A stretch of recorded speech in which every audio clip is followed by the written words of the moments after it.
तो नमस्कार, आदाब, सत श्री अकाल। स्वागत है आप सभी का आज की क्लास में। अपन बात कर रहे हैं भैंस वंश के बारे में। अपन बात कर रहे हैं भैंस वंश की प्रमुख नस्लों के बारे में। अपन ने पिछली 2 क्लासों में पढ़ लिया कि कौन कौन सी भैंस वंश की प्रमुख नस्लें थी। आज अपन बात करेंगे भैंसों से संबंधित सामान्य शब्दावली या टर्मिनोलॉजी, यानी कि वे शब्दावली जो सीधे सीधे एग्जाम में क्वेश्चन बनती है। जैसे वयस्क नर, भैंस में वयस्क नर को बोला जाता है बफेलो बुल। जैसे गाय में बोला जाता है तो उसको सीधा ही बुल, लेकिन भैंस में सबके पहले क्या लग जाएगा?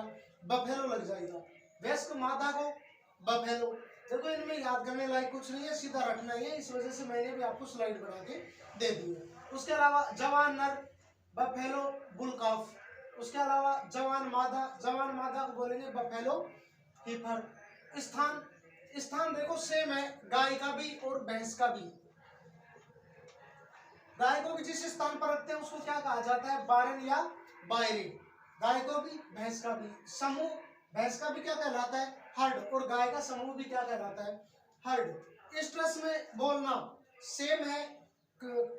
ये जो पिछली 3-4 बातें पढ़ी अपन ने, जैसे कि स्थान, गाय का भी स्थान सेम है, भैंस का भी स्थान सेम है।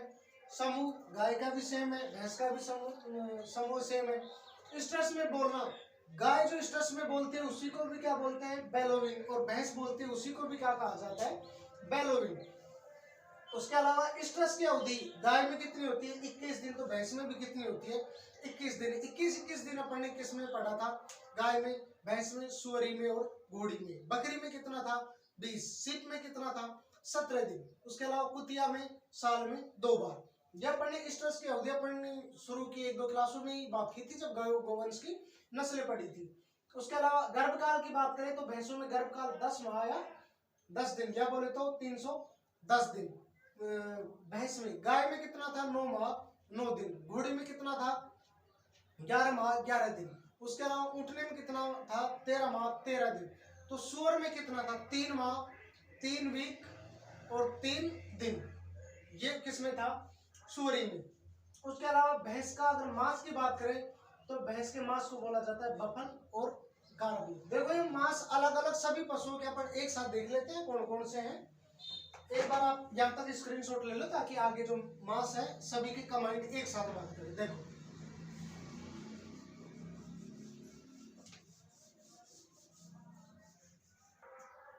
तो कंप्लीट देखिए, सभी के अगर मांस की बात करें तो सबसे पहले आता है गाय में। शुरू की क्लास में पढ़ा था अपन ने क्या कि गाय के मांस को क्या कहते हैं। उसके अलावा भैंस, भेड़, बकरी। उसके अलावा बात करें अपन तो मुर्गा, बछड़ा और हिरण। सबसे पहले बात करें अगर गाय के मांस की, तो गाय के मांस को क्या कहा जाता है भाई? बीफ। ठीक है। भैंस के मांस को देखो, भैंस के मांस को एक तो भैंस 2 प्रकार की होती है। एक तो होती है रिवर बफेलो और दूसरी होती है कौन सी? Swamp buffalo. अभी देखेंगे आगे रिवर बफेलो कौन सी होती है और स्वैम्प बफेलो कौन सी होती है। तो रिवर बफेलो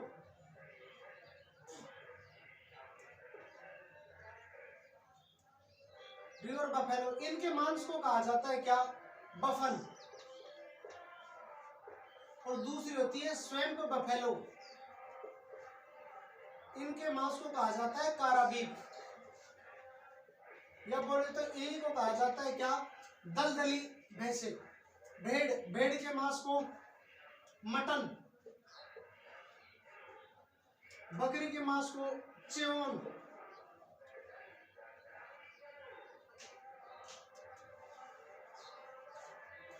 गाय, भैंस, भेड़, बकरी। उसके अलावा अब बात करें अपन मुर्गा या मुर्गी के मांस को क्या कहा जाता है? चिकन। बछड़े के मांस को व्हील। और हिरण के मांस को कहा जाता है क्या? वेनिसन। तो ये अलग अलग पशुओं के जो मांस थे उनको अपन ने देख लिया। गाय, बीफ, भैंस, रिवर बफेलो के को बफन, उसके अलावा स्वयं बफेलो को कारा बीफ। भेड़ के मांस को मटन, बकरी के मांस को चेवोन, मुर्गी के मांस को चिकन, बछड़े को बछड़े के मांस, छोटे बछड़े के मांस को वीन और हिरण के मांस को क्या बोलते हैं, वेनिसन। ये जो अपने हर पशुओं का मांस था उसको कैटेगरी वाइज अपन ने देख लिया। अब देखते हैं भैंस की नस्लें कौन कौन सी, रिवर बफेलो और दूसरी है स्वैम्प बफेलो। देखो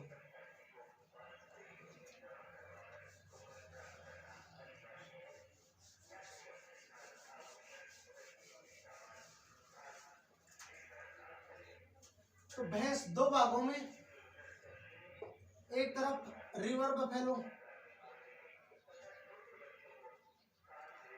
और दूसरी तरफ स्वैम्प बफेलो। इन्हें कहा जाता है स्वच्छ जलीय भैंस और इनको कहा जाता है क्या, दलदली भैंस। मुख्य रूप से जो स्वयं बफेलो है ये भूमध्य रेखा के आसपास का जो क्षेत्र होता है उनमें पाई जाती है। इनमें गुणसूत्रों में भी अंतर आता है। इंपॉर्टेंट चीज है आपको याद रखना है कि रिवर बफेलो में गुणसूत्रों की संख्या होती है कितनी, 50,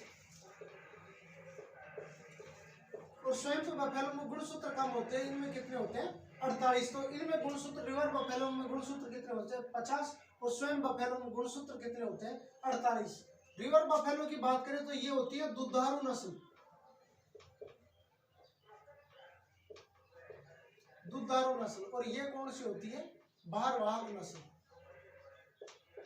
मतलब दूध तो ये भी देती है लेकिन इनमें दूध की मात्रा से ज्यादा इनका जो काम है वो कौन सा है, भार उठाना या भार ढोने का काम करती हैं। अगर अपन बात करें कि रिवर बफेलो कहाँ कहाँ पाई जाती है, तो river buffalo India, Bharat, Pakistan, Bharat Pakistan हमेशा साथ ही रहते हैं। उसके अलावा एशियाई जो देश है उनके आसपास जो पाई जाती है वो कौन सी है, रिवर बफेलो। उसके अलावा थाईलैंड, मलेशिया, वियतनाम, मतलब जो आसियान देश हैं, 10 देशों का एक संगठन है, उसी को बोलते हैं क्या, ASEAN, association of south east Asian nation, जिसमें कुल कितने देश हैं, 10 देश, Myanmar, Malaysia, Vietnam, Brunei, Cambodia, Laos, Thailand, Philippines, Singapore और इंडोनेशिया। इन 10 देशों के समूह को कहा जाता है क्या, एशियन, आसियान देशों, और उन आसियान देशों में पाई जाती है कौन सी, स्वयं बफेलो। तो ये दो प्रकार की भैंसें हो गई, कौन सी, रिवर बफेलो और स्वयं बफेलो। रिवर बफेलो को कहते हैं स्वच्छ जलीय भैंस और इनको कहा जाता है दलदली भैंस। इनमें गुणसूत्रों की संख्या कितनी होती है, 50, स्वयं में कितनी होती है, 48। ये कैसी नस्ल है, दुधारू नस्ल है। ये कैसी नस्ल है, भारवाहक नस्ल है। ये कहाँ पाई जाती है, इंडिया, पाकिस्तान और एशियाई देश है, जबकि ये पाई जाती है आसियान देश, association of south east Asian nation, जिसका हेडक्वार्टर या मुख्यालय की बात करें तो वो कहाँ है, जकार्ता, इंडोनेशिया में। उन देशों में पाई जाती है थाईलैंड में, Malaysia, Vietnam, Brunei, Cambodia, Laos, Thailand, Philippines, Singapore और इंडोनेशिया। ये 10 देश हैं, उनके अंदर ये पाई जाती है। अब बात करें भैंसों में बधियाकृत नर को, भैंसों में बधियाकृत नर को क्या कहा जाता है, बफेलो बुल्लोक।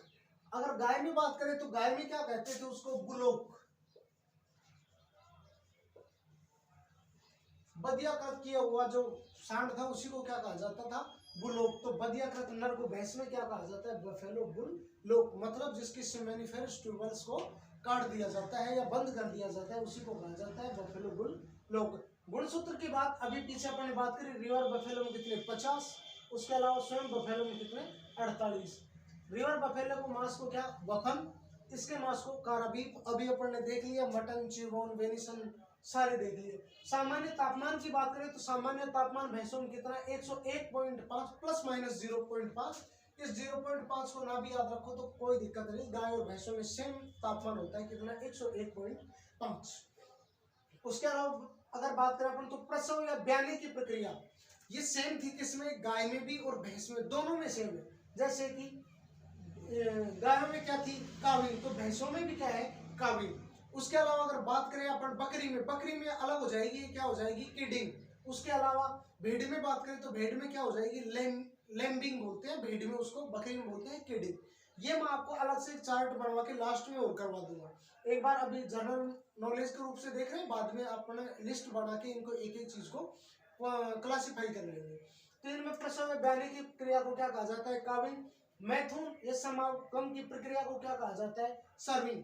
दोनों में, गाय में भी भैंस में भी, जैसे आगे पढ़ेंगे कोई सी नस्ल में आएगा टपिंग, किसमें अलग अलग आएगा, तो इन दोनों में मैथुन या समागम की प्रक्रिया को क्या कहा जाता है? सर्विंग। नाड़ी दर की बात करें तो इनकी नाड़ी दर कितनी है? भैंस की 40 से 45।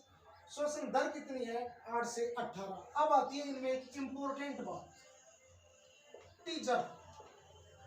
टीजर किसको कहा जाता है? तो वयस्क नर, भैंस वंश का वह वयस्क नर जिसमें प्रजनन की क्षमता तो होती है परंतु वीर्य में शुक्राणु नहीं होने के कारण मादा पशु को ज्ञापन कर पाने में असमर्थ होता है। अर्थात देखा जाए तो ये प्रजनन करने में पूरी तरीके से सक्षम नहीं है। प्रजनन तो कर सकता है, क्षमता होती है, लेकिन वीर्य में शुक्राणु नहीं होने की वजह से ये जो मादा का है प्रेगनेंसी नहीं करवा सकता। ये बातें थी इसके बारे में, टीजर के बारे में। इंपॉर्टेंट लाइन है टीजर की।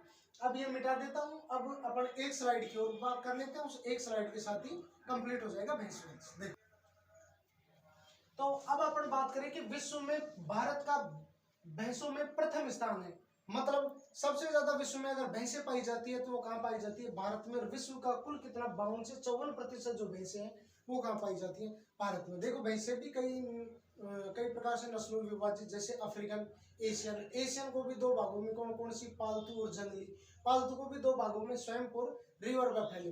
तो दुनिया में सबसे ज्यादा भैंस कहाँ पाई जाती है? भारत में। कितना? कुल विश्व का कुल का 52 से 54%।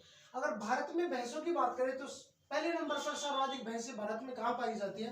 उत्तर प्रदेश में। और दूसरे नंबर पर कहाँ पाई जाती है?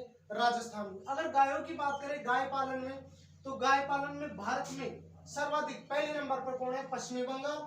और सेकंड नंबर पर कौन है? राजस्थान। तो देखो चाहे गाय हो और चाहे भैंस का पालन हो, राजस्थान तो दोनों में कौन से स्थान पर है?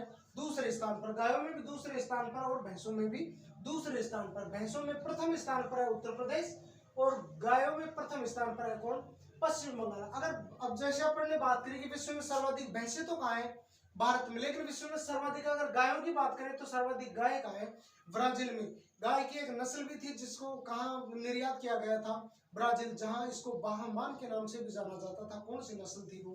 गिर नस्ल की गाय थी जिसे ब्राजील में निर्यात किया गया था। ये अपन ने अपनी पहली क्लास में जब गिर नस्ल की गाय पढ़ी थी तब उसके बारे में चर्चा की थी। तो विश्व में सर्वाधिक भैंसें कहाँ? भारत में 52 से 54%। विश्व में सर्वाधिक गाय कहाँ? ब्राजील में। तो गाय सर्वाधिक ब्राजील में, भैंस सर्वाधिक कहाँ? भारत में। भारत में गाय सबसे पहले सर्वाधिक कहाँ? पश्चिम बंगाल में। दूसरे स्थान पर राजस्थान। भैंसों की बात करें तो भैंसें सर्वाधिक कहाँ? उत्तर प्रदेश में। और दूसरे स्थान पर राजस्थान। मतलब गाय और भैंस दोनों की दृष्टि से ही भारत में राजस्थान कौन से स्थान पर है? दूसरे स्थान पर है। इंपॉर्टेंट चीज, राजस्थान में भैंस प्रजनन या अनुसंधान संस्थान का है? वल्लभनगर, उदयपुर। जैसे कि अपन ने मुर्रा भैंस पढ़ी थी तब पढ़ा था क्या कि मुर्रा भैंस जो प्रजनन केंद्र है वो कहाँ है? कुमेर, भरतपुर। इसी प्रकार जैसे उसको याद रखा था इसको भी याद रखना है। राजस्थान में भैंस प्रजनन संस्थान कहाँ है? वल्लभनगर, जो कहाँ पड़ता है? उदयपुर में। उसी प्रकार भैंस अनुसंधान संस्थान कहाँ है? करनाल, हरियाणा। अगर राजस्थान बात करें तो राजस्थान पहले स्थान पर किस किस चीज में आता है? जैसे गाय और भैंस के दृष्टि से तो कौन से स्थान पर आता है? दूसरे स्थान पर। लेकिन प्रथम स्थान पे आता है किसमें? गधों के पालन में, उसके अलावा बकरी के पालन में, ऊंट पालन में और दुग्ध उत्पादन में राजस्थान पहले स्थान पर आता है। तो इसी के साथ अपनी जो भैंस वंश है ये कंप्लीट हो चुकी है। अपन ने सामान्य शब्दावली पढ़ ली, उसके अलावा अपन ने भैंस की 6 नस्लें पढ़ी। कौन कौन सी? मुर्रा, मेहसाणा, जाफराबादी, भदावरी, सुरती और नीली रावी। तो उम्मीद करता हूँ कि जो आपको पढ़ाया गया वो आपको समझ में आएगा। वीडियो को लाइक, शेयर और सब्सक्राइब जरूर करें। धन्यवाद।